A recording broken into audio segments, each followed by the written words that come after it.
Avengers! Assemble. Hello everyone and welcome back to Excelsior, the world's #1 Marvel's Avengers podcast. I'm your director, Christian Buckley. Joining me, as he does every week, is the Apex legend, Jack Martin. Excelsior, Christian. Very glad to be back talking some Marvel stuff. Specifically, we'll get into it, Phase 4 of the MCU. Yeah, I'm excited. Today, I've been in a good mood today, and it's because of WandaVision. I can tell you that right now. 100%. We will, of course, run through the newest, albeit very light information on Marvel's Avengers from Crystal Dynamics and Square Enix, as we do every week. And there's a couple things of interest. Nothing to get excited about, but there's a couple things that are worth bringing up this week. And, of course, in the later half of the show, which will probably come pretty soon, we're going to do spoiler-filled review discussion, expectations, predictions about WandaVision. The first 2 episodes are available now. You can watch it on Disney+. So if you're sensitive to that, first 10-15 minutes is probably Avengers talk. We'll do a very brief spoiler-free impressions the way we used to do for new movies on the initial run of Excelsior, but after that, everything's on the table. So, new year, same Avengers, Jack.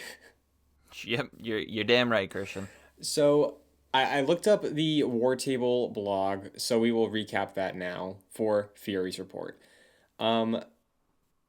They noted it was hey, this is the 20th week, or the 20th War Table Weekly blog, which was a little surprising because this game, I guess it would have been a slightly over 20 weeks at this point because they took a week, I think, for Christmas and New Year's, but yeah, this has been 20 of these so far, 20 War Table blogs, and while I appreciate the consistency, I think this is also in line with the communication stuff we talked about last week. It's not disheartening, but I understand they're working, and I would appreciate it if it was hey, you know what? A little more transparency about what's actually going on week to week. I know that's probably not the best thing to do on the dev side, but I don't know. Yeah. I mean, these usually don't tell us a whole lot, and it's usually weekly updates for very specific things in the game, and those really don't even matter. So, but it is nice to see once a week. They just don't really say too much. Yeah, because if anything, it just whoever makes the War Table blogs, I just want to say thank you because I appreciate them every week, even if I'm not playing the game a lot that week. It's just nice to know that for how big this game is and how many obstacles and hurdles they've had to deal with since launch, that they are putting a focus still on communication, even if it is just as much as they can say right now, you know?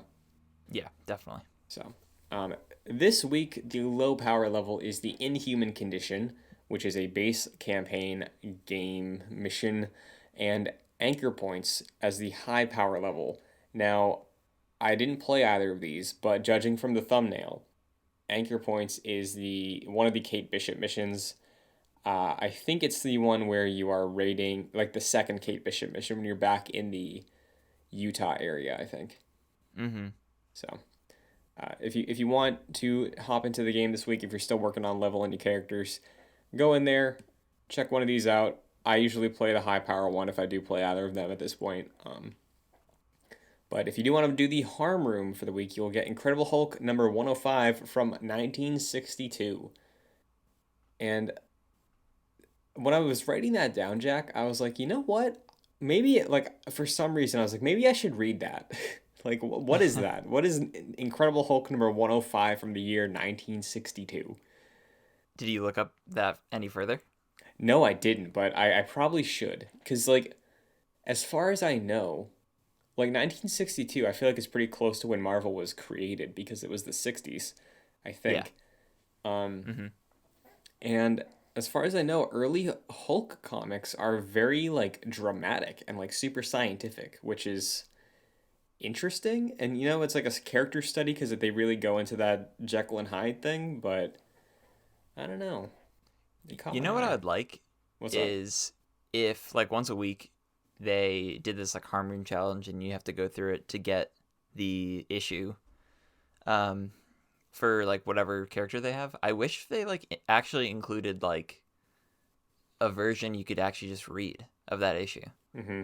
That'd be cool. because yeah, and like especially for like old prints of these things, like no one's out there buying the Incredible Hulk 105, right? Probably not.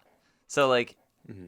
I feel like that'd be a cool little thing, like once a week add a new random comic issue. Like I feel like they don't lose that much money on that, you know?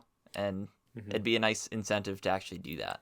Yeah, if anything, honestly, I don't use Marvel Unlimited when I do comics, and I don't sub to any service, but I normally if I buy comics, I buy them off Comixology, but what Comixology does, and Marvel Unlimited could probably be doing this also, is they give you like three preview pages. So like I feel like if they really want to protect their products, just give a couple preview pages. I feel like that's still a cool thing. You get the gist of what that story is, you know? Yeah, definitely. And like have a like free month of Marvel Unlimited like at the end of Yeah. it if you want to, Sh- continue. sure. Yeah, that's actually strange that now that you say that, I remember that was included when I bought Spider-Man 2018 from Insomniac. Same. And I don't think it was in Miles. I don't think it was. I think you're right. Okay. So yeah, that's a good point you bring up because this game, while it clearly loves Marvel, right? Like there's no questioning that the team clearly loves the Avengers and Marvel's characters. I feel like, and again, this is like probably bottom of the wish list. I feel like they could do an interesting Marvel museum type thing to like celebrate more of the history of these characters they're throwing in here outside of just the covers, you know? Yeah, even something like what the Arkham series does with like the character trophies, or you'll like be collecting stuff, and then um, there's like a whole background section, like character bios and stuff. Mm-hmm. That'd be nice. That'd be a cool thing to see. I guess the roster hasn't been like completely fleshed out, but in Arkham they had like random bios for like what was it, like Ratcatcher and stuff like that. So they I mean it's the entirety of the Marvel universe, so they could do something along those lines of what we've been discussing, and I think that'd be a nice little addition. Absolutely. Well, what we do know is going on with Marvel's Avengers this week that is noteworthy to some degree is the Play with the Devs stream. Now, I remembered hearing about this pretty much weekly when we were doing the show in the back half of 2020 after the game launched. I don't know when this began, but I do know that I think every week on Fridays they would have a couple devs playing the game, and like chat was there and they were interacting with chat. And I don't know if we ever got any substantial morsels out of it. I think chat was probably a chat, so there were a lot of bad people there. But Yeah, I can't imagine what the chat for this game looks like. yeah, I do think the certain degree and the extent of what I have seen and some excerpts of specifically a couple people who have been leaking some of these characters that interact with the chat. Like they have the devs have a fun banter with some of the people that they are familiar with in the chat. Um, but as far as getting information out of it, I think it's limited to, hey, get ready for something soon. Soon could be a couple months, soon could be tomorrow. So like the reason I bring this up is because I'm pretty sure this is their first play with the dev stream of the year. So we might get a little morsel, We're halfway through January now. We have yet to get any major news for this game this year so far, and I could see them tease out something. Hmm. Yeah, I think we said last week that before Valentine's Day was sort of what we were thinking of any new information, like substantial new information for the game. Mm-hmm. And I think that holds true, especially with what you just said with this dev stream. There's likely not going to be any significant announcements coming out of this, like what you said. They Mm-hmm. also just want as much eyes on this game as possible, and I don't think that's in a dev stream. I think that's in like a trailer or something like that, Right. or like a War Table live situation. Um, but yeah, it is possible that they do tease out like, hey, keep your eyes and ears open for any new information in the next couple of weeks. Mm-hmm. So I think towards the end of last year, you and I, or maybe it was the beginning of this year, we were on the same page of like, hey, maybe we're not going to expect anything in January. But I could see that reign true. I could see maybe a new trailer for a character at the end of the month, but I don't think there will be anything substantial to play this month if I had to put a guess out there right now. Yeah, I think we were thinking Clint would be somewhere around January, but it's looking less and less likely. Especially Hmm. with like I feel like a lot of devs and publishers are avoiding next week, given the inauguration of Joe Biden. Sure. Um, that's you don't really want to take away for that or vice versa. So that week is just sort of that's for the inauguration, and then maybe next week after that. But who's to say? I think I agree with you. I think it's becoming less likely that January has any significant additions to this game, which is kind of sad. Yeah.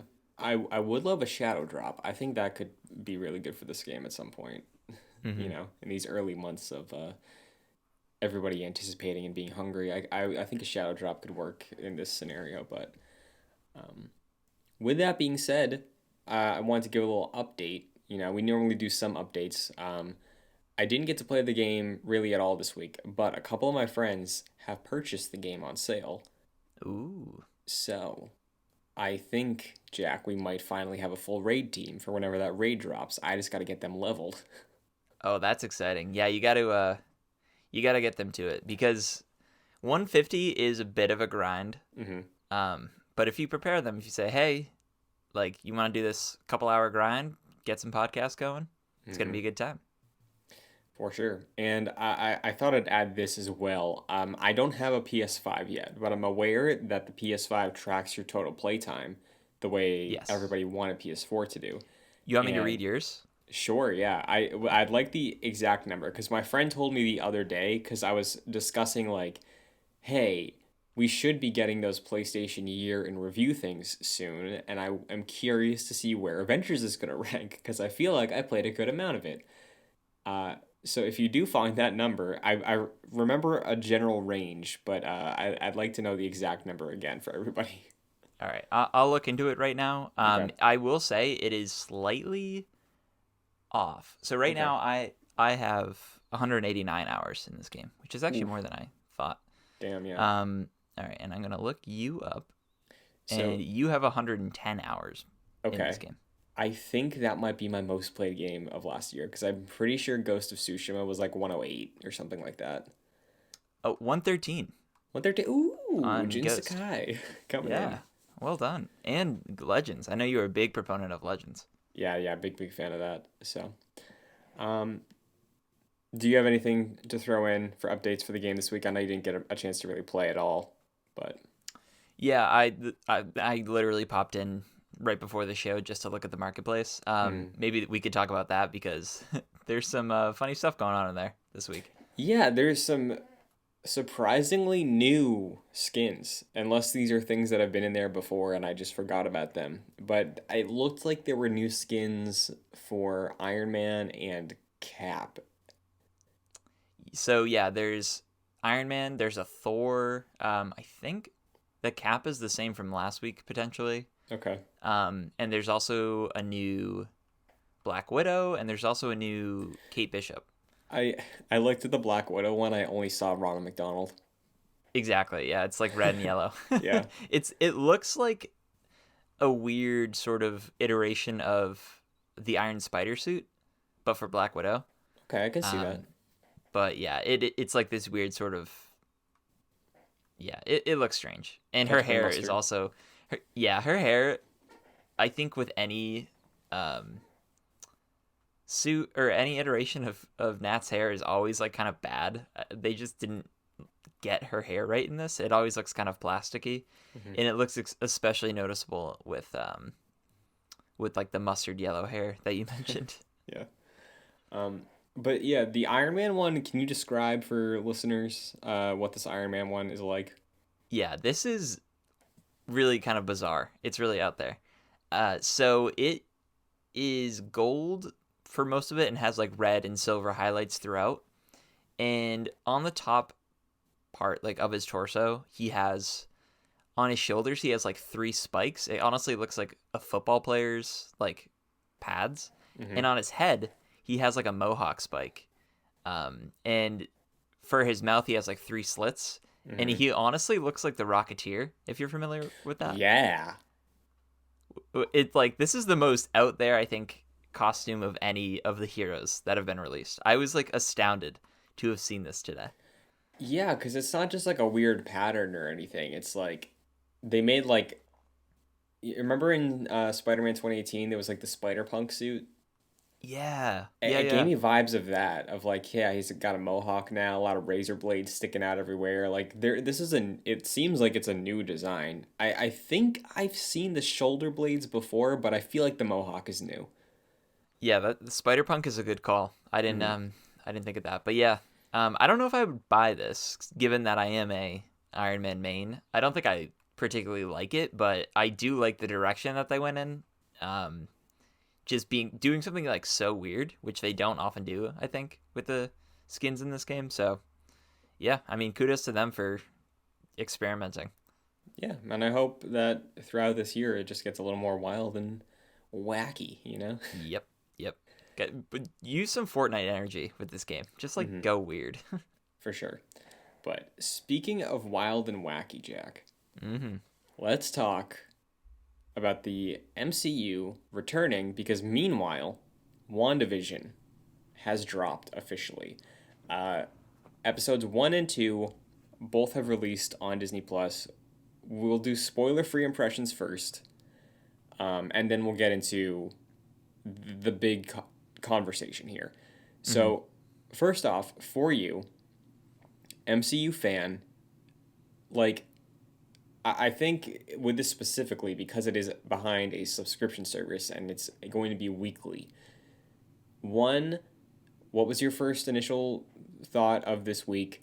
Two, do you think it's worth subscribing for those who maybe lapsed their subscription after Mando ended or haven't subbed because they've been waiting for Marvel content? Like, on that level and just general impressions, what do you think of WandaVision? So I'll answer the question about like whether you should like renew your subscription. I would suggest waiting till the series has come out so you can just watch it in bulk. That way you won't have to pay for 2 months if you don't want to do that. Mm-hmm. But general impressions, this was a very unique to the MCU way of kicking off a phase. Because this wasn't supposed to be, of course, the kickoff to Phase 4. Like a lot of things were pushed around and moved up and down. But even like this kicking off the Phase 4 as a TV show and as the MCU's first TV show is very Mm-hmm. interesting. Um, so that's one thing where it's like, okay, this is like sort of a tone setter, which is weird. And it's funny that I mentioned tone setter because we talked about this, I think, even like in the original run of Excelsior, where we were like, man, Phase 4 is going to be the weirdest phase of the MCU.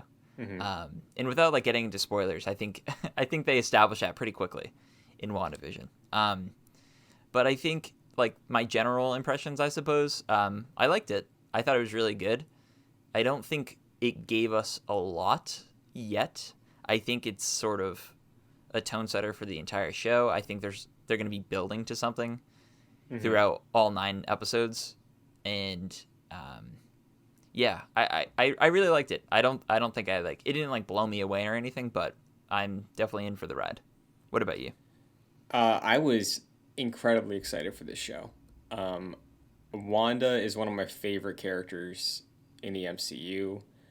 I like Vision a lot as well, and I was excited for it because it seemed so weird, and I think they delivered on that front. And as far as like following along and getting a sub for this, I think it depends on what kind of person you are because based on these first two episodes, I do think there is going to be a really intriguing mystery that they're stringing along in the coming weeks. And I feel like you might lose that with a binge scenario, you know? Hmm. So if that sounds like something that would bother you, I would recommend subbing for this because I do think there is a fun thing to the speculation and the wonderment. Obviously, we're going to be talking about all the episodes every week on this show. So I enjoy the conversation of weekly TV, Um, and I think this show is just ripe for that with the way it's written, the the way its world exists, and the questions you have after every episode. And with the two we have so far, I agree with you. I think they're tone setters. I'm super glad this is starting phase 4 of the MCU because it it feels so fresh. Like it really feels like a hey, you don't know what's coming. And I think after a year gap, that is absolutely what they should have started Marvel with again. You know? Yeah. Hmm. So This is also, I think, like compared to anything else that we've seen from the MCU, like this is, I think this is a way of them saying like, hey, the MCU is going to be really different going forward. mhm. Um, and I think they strategically made that choice when they were reorganizing things to put WandaVision first, to be like, hey, look, Phase 4 is going to be weird. Mhm. Um, and this is sort of a taste of that. So I think it's a good step forward. Mostly, I'm excited just to see how the show plays out. Um, I'm slightly worried about the week to week progression. Okay. Um, I think season 1 of Mando is might be a good a good sort of comparison to how I'm feeling right now, where week by week with season 1, there was a lot of points in that show where it's like, ugh, like the next episode, you go from episode to episode, and there are just some segments where it's like, all right, that really didn't even matter. I feel like the MCU is probably going to be better at making sure every episode matters, but a lot of people online I saw were just saying like, hey, I kind of wish this just released all at once, and I might be with them on that. Like, I do agree that the week to week progression with like the like suspense that they're building will Mhm. probably net out at the end as very good. But right now, at least with the first 2 episodes, I don't really feel like we got a whole lot of that. And I feel like that's kind of speculative at this point to be like, oh, maybe like week by week we will get that. I Mhm. do agree. I think we will. But right now, I don't think these 2 episodes really gave us a whole lot. Sure, I think that's fair. I think the way I'm looking at it too is like Marvel has always been episodic in a way, you know, and Mm, the conclusions to the stories they tell across phases, they always build to something big, even though sometimes a movie might feel inconsequential to the overall story. Like by the end, you realize what it is, you know? right. So I think we could be seeing a similar thing abridged here with their television efforts. Because already in the first 2 episodes, I've been trying to like pick apart little Easter eggs, see what connections could be hinting towards things, and I that's one of the things that I liked the most. So I think we can get into that now. We can put spoilers up. Again, if you haven't watched it, go watch it. Come back to the spoiler talk, and yeah. Um, I think starting off, just I really like how we're just thrown into it, where it's like, hey, this is what Wanda's up to right now, and like you don't really get an answer as to like why it's like that. Like, where is she? How far after Endgame is this? Um, and I really like that a lot to sort of set it up because it makes everything else feel like it is natural, you know? Yeah. I think that was the best part of this for me, where you, first of all, you come out of the like opening MCU credits, which we haven't seen in quite some time. So that was nice to see. Rolls instantly, seamlessly into like the 1950s, like 4x3 Mm-hmm. sort of opening that they go for in the first episode. Mm-hmm. And then, yeah, you're right. Like, we are just like fully, as the audience, like fully in Wanda's reality right now, whatever that may be, because we don't Mm-hmm. know. Um, and there's very few like interruptions in either episode of that. Yeah. Um, so I do like how right now we are just in that, and there's no real sign of what is happening, and Mm-hmm. I think that's super interesting. I think as the weeks progress, of course, that we'll start to know more. But yeah, right now I do like how it's like what's happening. Mm-hmm. And the premise of episode one is, again, like you said, it's formatted, and this is why I love it because it's very meta. I like that a lot. But the format is like I Love Lucy, Bewitched, like old classic serialized TV, where Hmm. it's like a nuclear family. Um, the working man, the housewife, and that's like the roles that these characters we know so much about now are like conforming to, which I think is just fun. Um, but one thing I did want to mention that I didn't pick up on initially, but there was a Infinity War reference kind of. Like in the first scene when Wanda's in the kitchen and Vision comes in and the plate cracks on his head because Oh, because what she's this? like, "Oh, my husband with the indestructible head," you know. Yeah, right. I That's didn't I pretty didn't good. catch that, but that was pretty cool. Nice. And so the actual story of episode 1 is Wanda and Vision. They have to host a dinner party for Vision's boss so he can get a promotion, and it's this whole like comical like, "Oh, I didn't know this was today," misunderstanding sort of thing. Mm-hmm.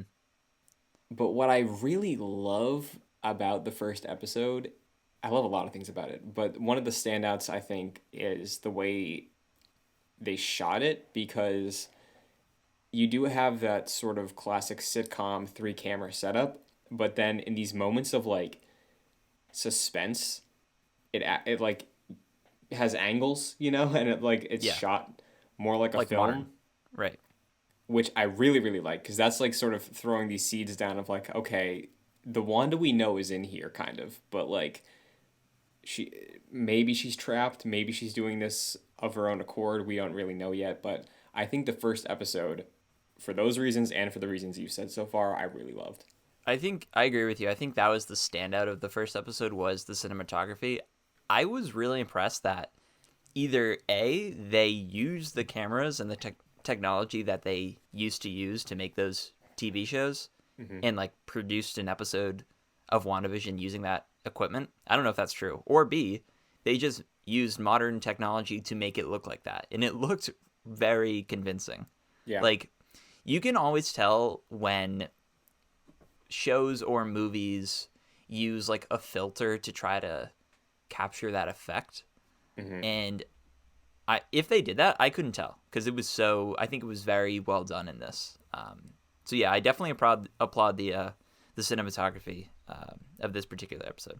And yeah, Hmm. like what you said, I do like the cuts, like when they're at the dinner table and the boss is wondering where they're from, and she has like no answer, and he's just sort of badgering her to get the questions, and like it's like very frenetic and Hmm. frantic, and yeah, we do get the sense that at least I got the sense that Wanda isn't fully aware of her surroundings and like why she's there. Hmm. Like I think she has maybe a sense, and in the second episode, I think she has more agency. But at least in the first episode, she is kind of like unsure of why she's there. Yeah, like I'm still trying to sort out what's up with her in that area, because episode 1, there was a certain point I think at that dinner table scene where it looked like Wanda looked into the camera. Mm, I didn't notice that. I might have to go back. Like it could have just been where the camera was positioned in her like relation to Vision and like her looking at him, but it was a wide shot. It looked like she might have looked into the camera, Okay. like as things were escalating. But yeah, just like the fact that she was able to like she told Vision to do the thing, and I know Kitty from that '70s show was like out of view of what Vision was doing to the guy's throat, but like I don't just like the way that she was like laughing and saying stop it constantly. Like it seemed like Wanda like knew something was weird there, so and like was like, okay, Vision, just fix this. Like it seemed to me in that scene, I read it as her being aware that there was something going on here. But like you said, I think on a surface level, she's just sort of in the moment. Yeah, there is something that in that scene, like where you're saying it's possible that she's at least in part saying like I don't exactly know what's happening. I know I'm a fish out of water in this scenario. Hmm. But yeah, I think episode two deals with that a little bit more. Sure. There were two other things I wanted to throw out about episode 1. Before we get to like the end of episode 1. One, I love the writing. Mm-hmm. I really really love the writing because it is going for that like classic TV sort of vibe, and I think they're nailing it. But just again, seeing Paul Bettany and Elizabeth Olsen step into these roles as they are kind of like conformed and written to exist in like TV of that era, I think they're nailing it on that front. Um, and again, I just think it's very fun to see them acting this way and like Vision talking about his powers the way he could in Age of Ultron, but written to be like Ricky Ricardo. I don't know. I just think it's fun.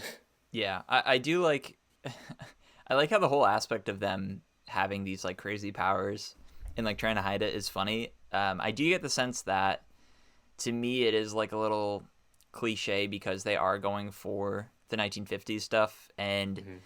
to me it comes off as by the end of it it's like, all right, that just kind of felt like an episode of like Leave It to Beaver or like a Mhm. 1950s show.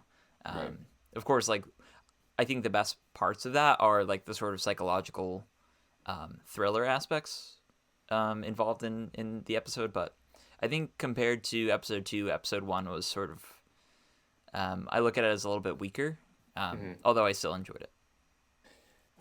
The other thing I want to throw out there was the commercial break Mm, because episode one, about halfway through the episode, we get a commercial break that's in universe, which I love when shows do that, like when it's like a fake commercial, yeah. um, and it's for a Stark toaster oven, and because we get another commercial break in season two or episode two, and it's the Strucker watch. I read. I wish I could have thought of this, but I noticed it with the Strucker watch, and I didn't make this connection with the Stark toaster. But it's supposed to be like the commercials are sort of exploring Wanda's trauma, which I didn't pick up on because the Stark toaster and the beeping and the reason we hang on that beeping is because it's like alluding to that missile that was just constantly beeping and not going off in her introduction in Age of Ultron. Right. Yeah, there's an article from the Direct that talks about what you were talking about. I Mm-hmm. haven't gotten a chance to read it, but um, yeah, that's super interesting. That I like the Stark sort of repulsor noises. I thought that was Mm-hmm. funny. Mm-hmm. But yeah, it is like this weird lingering effect on those items, and like you're kind of meant to feel uneasy. Mm-hmm. Um, First of all, with the 1950s, like the husband and wife roles that are just like Right. very outdated at this point. Mm-hmm. Like that, it's that itself is supposed to make you feel that way, but also the fact that you don't really know what's happening with this, and it's just I think like what they're on the image of the toaster, it said, "Forget the past. This is your future." Interesting. And yeah, that was like at the stinger at the end of the commercial. So yeah, that's pretty ominous. For sure. Um, I that reminds me. I don't know if this was episode one or episode two, but there was also I think maybe in the introduction to the episode, like the show intro, like in universe. It was like Westview, your home if you make it, or your home if you force it, or something like that. I have to go Mm, back and check it again, but that caught my eye too. yeah, Um, I definitely want to rewatch these because I think oh there's yeah. gonna be some little bits we can get from it. Hmm. Um, and honestly, I'm excited to rewatch them. I have really haven't rewatched much Mandalorian stuff, but this is a show I already thought about rewatching today. So, Yeah, um, the end of episode one, we get our, the couple fixed it all. They sit on the couch. We get the heart, and then it like fades out, and then it pulls back further to show Wanda and Vision inside a TV at a desk, and to the left we see the sword logo, like as in like the counterpart to Shield, right. and somebody is sitting at a desk taking notes, watching this monitor that the episode we watched played out on. Now, Jack, I know you're probably going to be upset about this, but I have a guess at who that person is. Tell me. I think, Oh because we God. know they're in here, I think it's Darcy. Yeah. God damn it.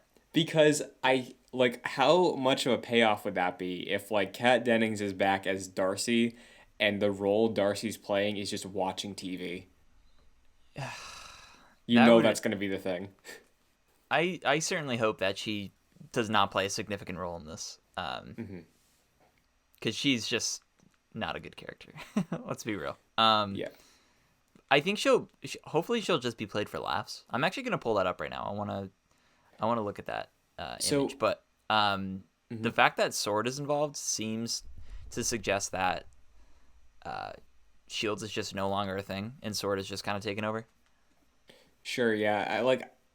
I think we've yet to see what becomes of Shield, right? Because I think the idea was we want Sword for space and Shield for like terrestrial stuff.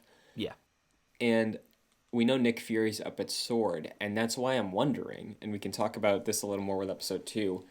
I'm starting to question if Wanda is like subjected herself to this and she's like in a coma or something, you know, just to like yeah, experiment or like something with Fury. Like I don't know if she agreed to do this and then go into this fake world and test her powers or see if she's a threat. Like I don't know fully if this is just something she did on her own and then Shield is monitoring or Sword is monitoring her, or if she went to Sword and was like, "Hey, can we do something about this?" yeah. Do you want to get through episode 2 and then get back to theories? Because I have Sure, some thoughts on like what I think is going on. sure. Um, so episode 2 is again another what feels like a classic story setup. It's like, oh, there's a talent show. There's a neighborhood event that's going on that the family has to work through. Um, Wanda and Vision are going to do a magic act for the talent show. Wanda is trying to fit in with the housewives of the neighborhood, and there's the one that's in charge of everything. Like, again, very, very basic, but again, I really enjoyed the writing and the performances and the magic show scene. 10 out of 10. Yeah. Again, going back to the cinematography of this, there's like a clear difference between like 1950s TV and 1960s TV. There's Mm-hmm. like a subtlety to like the technology of like the filmmaking of the 60s compared to the 50s. Like you get like Alfred Hitchcock movies and stuff like that Mm-hmm. appearing, like the later Hitchcock movies, I should say. But I liked seeing like that subtle difference displayed in episode 2. Mm-hmm. Um, and just the fact that they were using like sort of more advanced camera movements and just like shot compositions and stuff.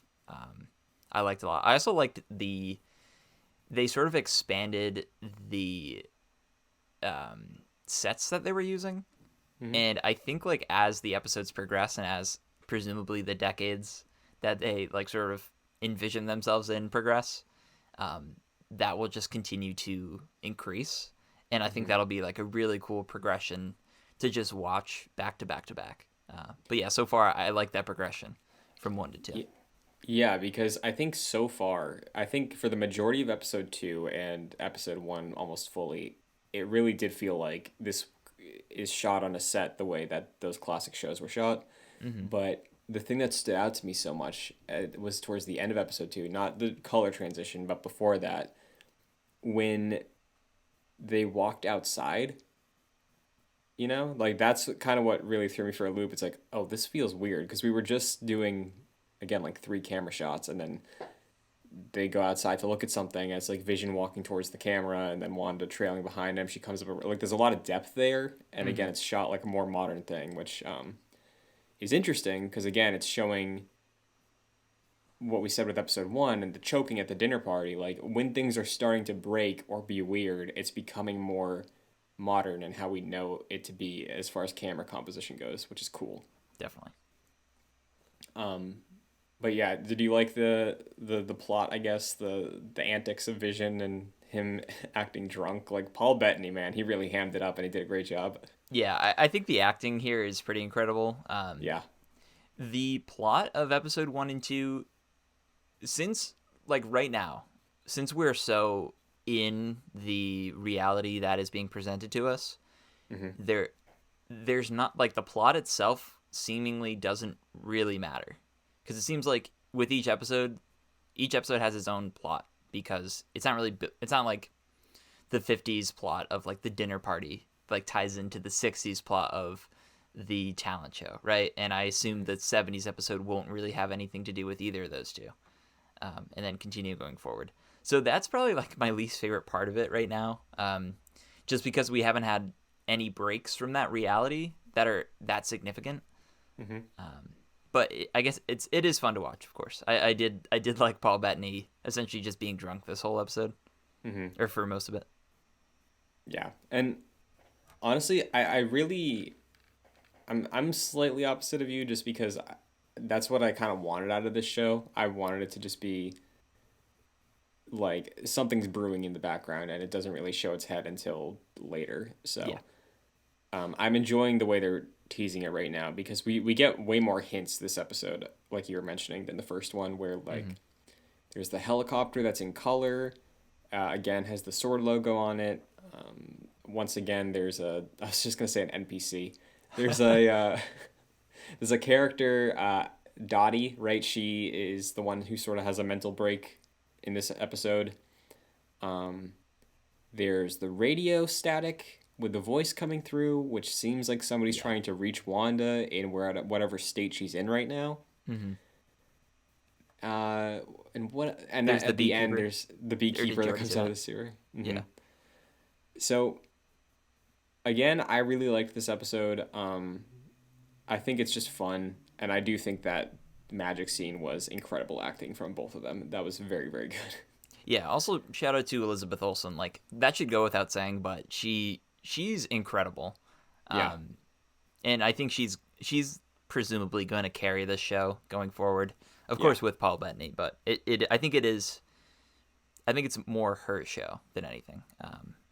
And I yeah. think it's so cool that while on one hand I do kind of, at least right now, think the situated humor and like reality of 50s, 60s, 70s, 80s, 90s like TV, I do think that's kind of a gimmick. Um, but I do love how both those actors can flex their muscles Hmm. because like each particular decade has its own style and they have to basically like conform to that with each episode. And that that's just really impressive, I think. And yeah, honestly, even with the first two episodes, I'm impressed that they just like flipped that switch from 50s to 60s, and I think they nailed it pretty well. I'll add to like I'm really just impressed with Marvel Studios at this point because the Marvel formula, we talked about it a lot in the initial run of Excelsior, and it's undeniable. I think even Endgame fits into that formula, and the most recent film we saw, Far From Home, absolutely does. But this is like super different, and yeah, it is gimmicky, but I think if the show continues on this path, exploring each decade the way we're expecting it to, and it continually like breaks until we get a big conclusion, I feel like that is exciting and it feels very new for Marvel. And similar to how I felt with Star Wars with The Mandalorian, I don't know if I'd be upset if Phase 5 looks a lot like Phase 4 in terms of the slate being a lot of TV, if it Hmm. is all done this way, I think. Yeah. I don't want to sound too negative because it does sound like I'm coming off as like I like these episodes.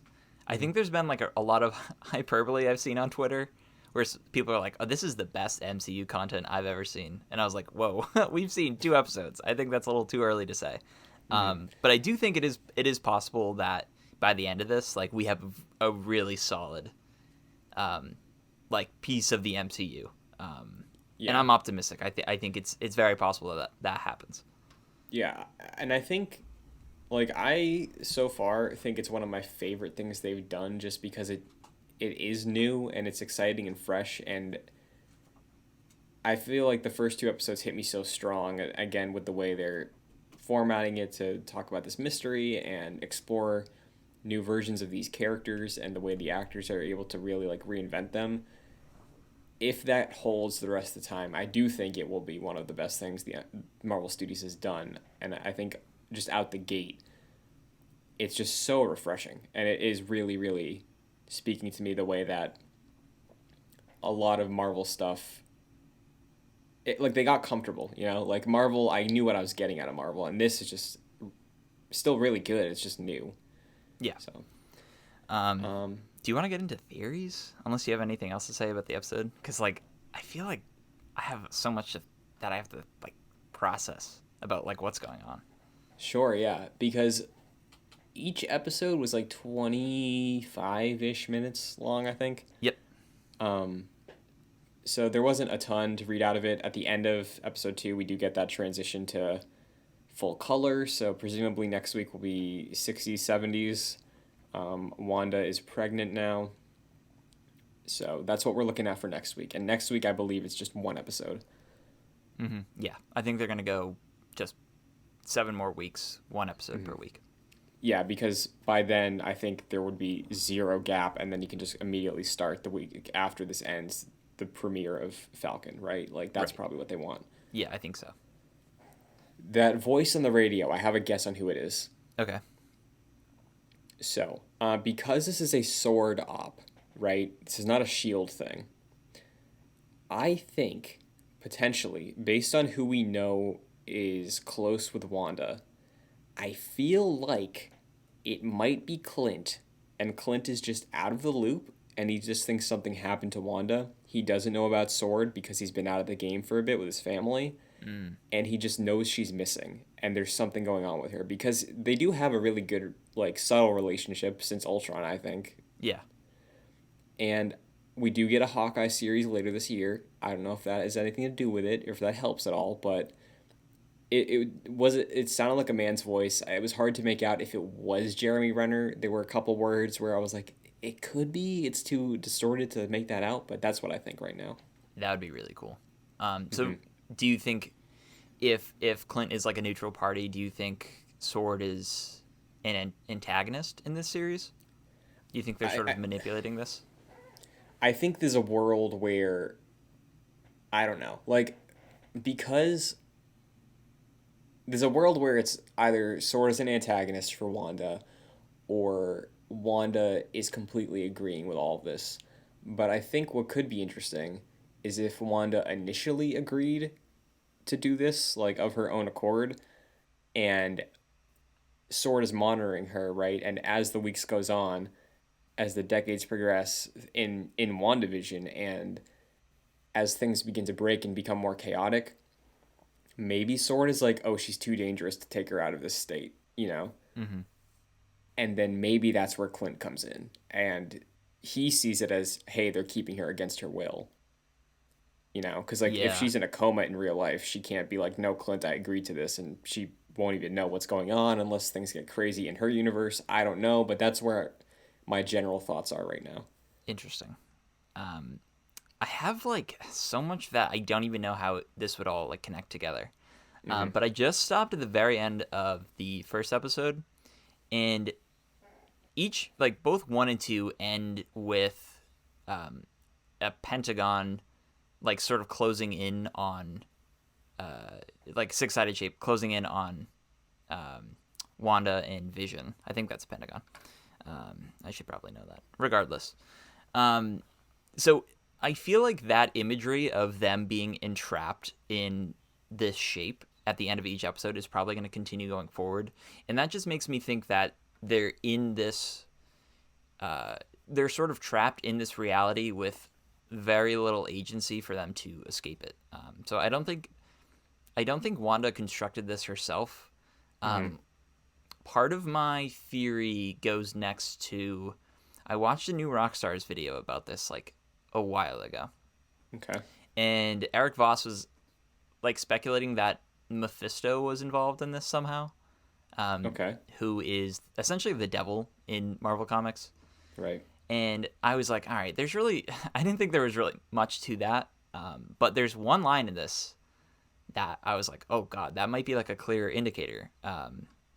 Where someone said something to the effect of like the devil's in the details, and then Agnes, who appears in both episodes of the show, says that's not the only place he is. Sort of like as like an offbeat comment, but I was like, that's a weird thing to say. Especially as someone who appears in both episodes. Mm-hmm. where it seems like she's going to be in it like more and more. It seems like to me it seemed like she had more awareness of what was happening than the other characters.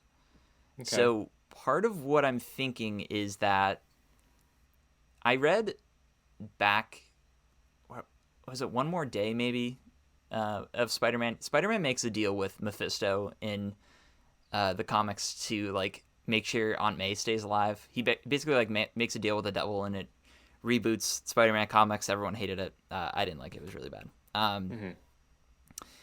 And so part of me thinks that Wanda maybe made a deal with Mephisto to get Vision back. But of course, like you make a deal with the devil, you're gonna have to give him something in return. So I think maybe if he is involved and she did make a deal similar to that, she's sort of entrapped in this space and she can essentially live with Vision, but I think maybe her powers are sort of being siphoned for some sort of nefarious efforts, and then Sword gets like wind of it, and they go to this area wherever she happens to be, and I think maybe like Wanda might sort of be like setting up this ticking time bomb of a situation where her powers are being manipulated, and like the area she's in like keeps growing stronger and stronger with her powers, and then Sword is like trying to intercept and like wake her up somehow. I think that's where the voice plays in. Maybe even the beekeeper as well. I don't know if it's a Sword agent, but I think essentially Sword is trying to get her out of the situation because like it's about to turn bad. That's at least where I'm thinking. Okay. Yeah, I noticed. I think the beekeeper had a sword logo on their back. Mm. I think. And what you're bringing up is interesting. So, do you think that Wanda and Vision are like in an actual location, real world, or do you think that this is like a construct on like a different plane of existence? Because I'm thinking more the latter. That like she created like think like Inception, I guess. Like she created a dream world that exists parallel to everything else, and that's Right. where all this is going on. That's why we can decade hop.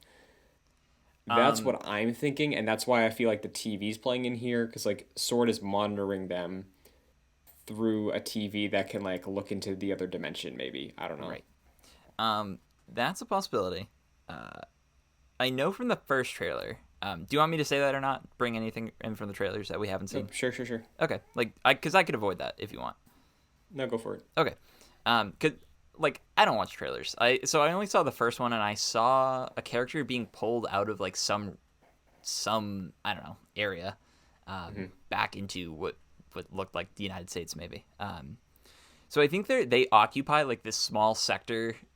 Think like Thor's hammer lands in like the desert, and then like Shield shows up and like sets up this base of operations.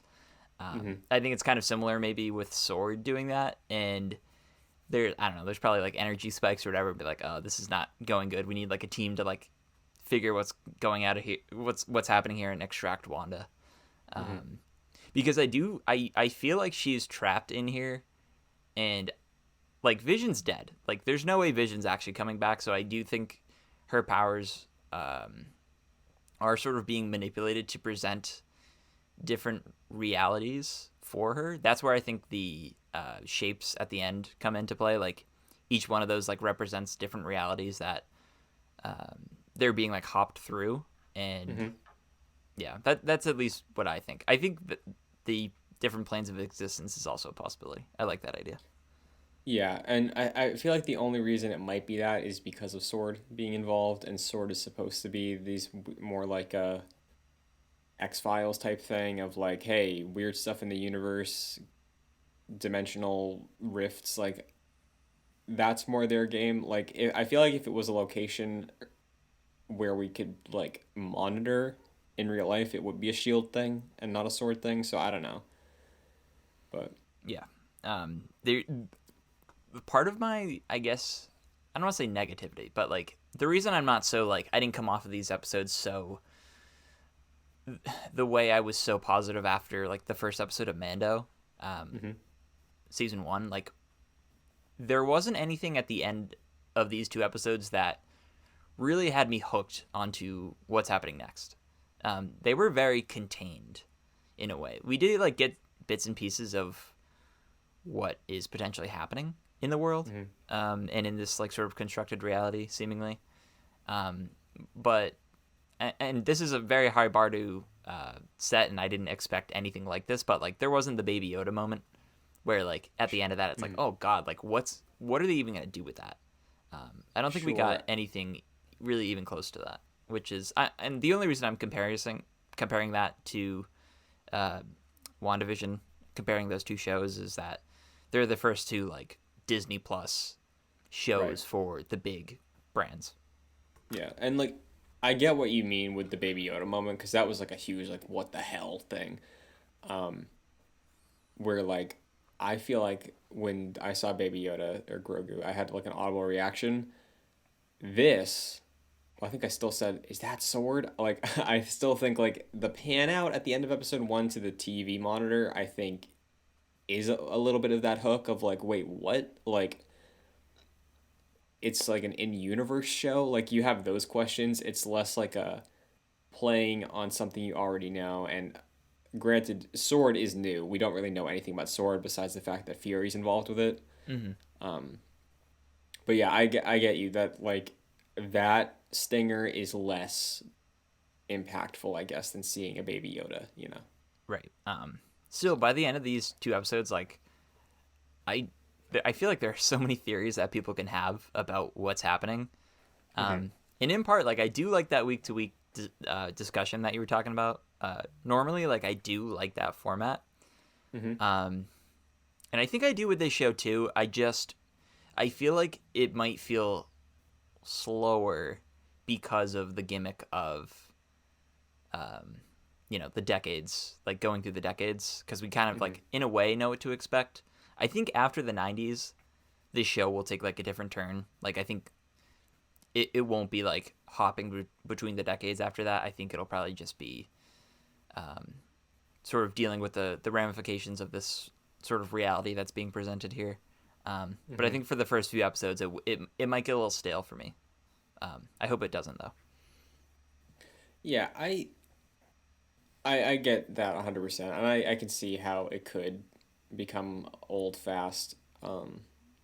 But yeah, I'm just I guess in a different way of it because honestly, if they did an entire whole season of just like Wanda and Vision in like the 50s thing with just weird stuff happening, I would have been happy with that. It's like so I think the progression of seeing how they handled like that's why I feel like it's still exciting with the decade hopping because like you mentioned before, not even just with the way that shows were shot, but like the way shows handle different topics and their plots. I'm interested to see what tropes they use for each decade of television. Like 90s, like that is going to be a Full House episode, right? Like Yeah, that's what totally. that's going to be.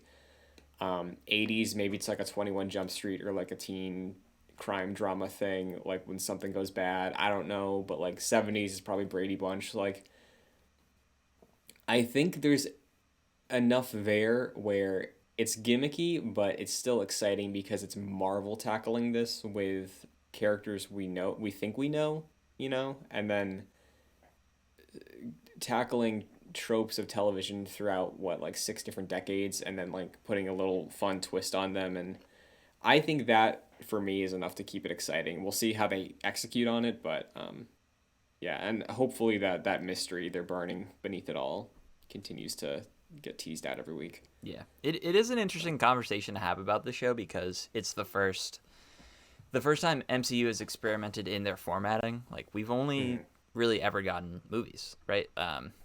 Like the Netflix shows are like basically not canon anymore. They kind of Yeah, like rip those out. yeah, and So even those, yeah, yeah, it's just it'll be interesting to see like how this nets out in 7 weeks. for sure. And I'm hopeful that it does well for them and it satisfies them because I want them to mess with the format even more beyond like the medium, just like genre as well, because I think those Netflix shows from the ones I watched, they still felt like they could have been an MCU movie, in like almost every aspect. Um, just from like the writing, the way it was shot, the way the stories progressed. But like this is like it's a sitcom with some weird stuff going beneath it. So maybe like we can experiment with that a little more depending on the character.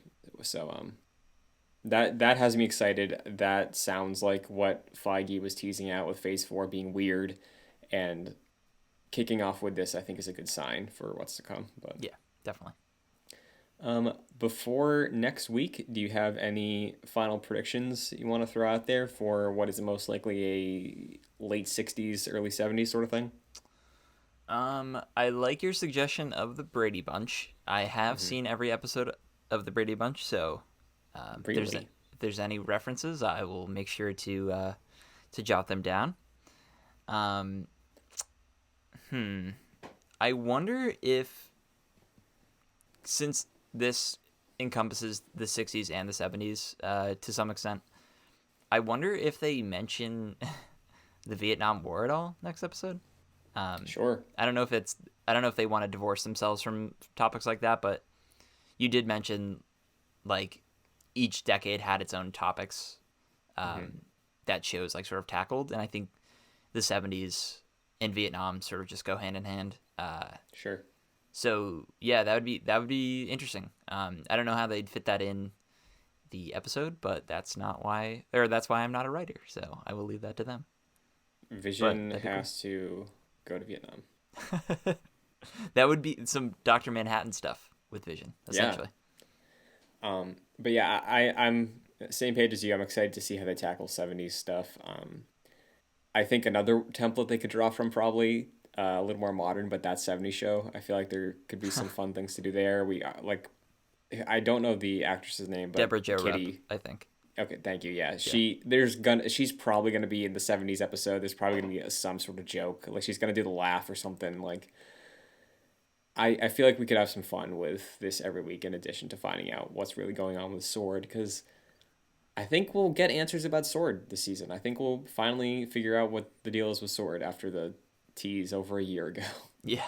I do So, think with each episode we'll get like more and more answers, which is mhm. exciting. But I think for at least up through the 90s, I think the show will be largely contained within each episode, and then it'll start Mhm. breaking free of that. Very nice. Well, we will see how next week plays out, and we will talk about it again here on Excelsior. But until then, Jack, where can the agents of Excelsior find you? Sure, you could follow me on social media at Fascinated Jack. What about you, Christian? You can follow me on Twitter, Instagram, and Twitch, Chun2D2, CHUN, then just the R2D2 abbreviation after. This show is available on podcast services like Apple Podcasts, Spotify, your service of choice. If you can rate or review on that platform, it would be greatly appreciated. It helps us out a ton. And it helps us continuing to be the world's #1 Marvel's Avengers podcast, because we got faith in this game. We are talking about MCU, but we got faith in this game. We sure do. Um, and the video version as well is available on youtube.com/joyclicks. Patreon.com/joyclicks is where you can go if you want to get involved with all of the shows. There's a $1 tier, a $5 tier. $5 tier gets you producer credit on all of our podcasts and shout outs, including this one and the rest. And yeah, new episodes of Excelsior every Saturday. So we will see you again next week. And until then, Excelsior. Excelsior.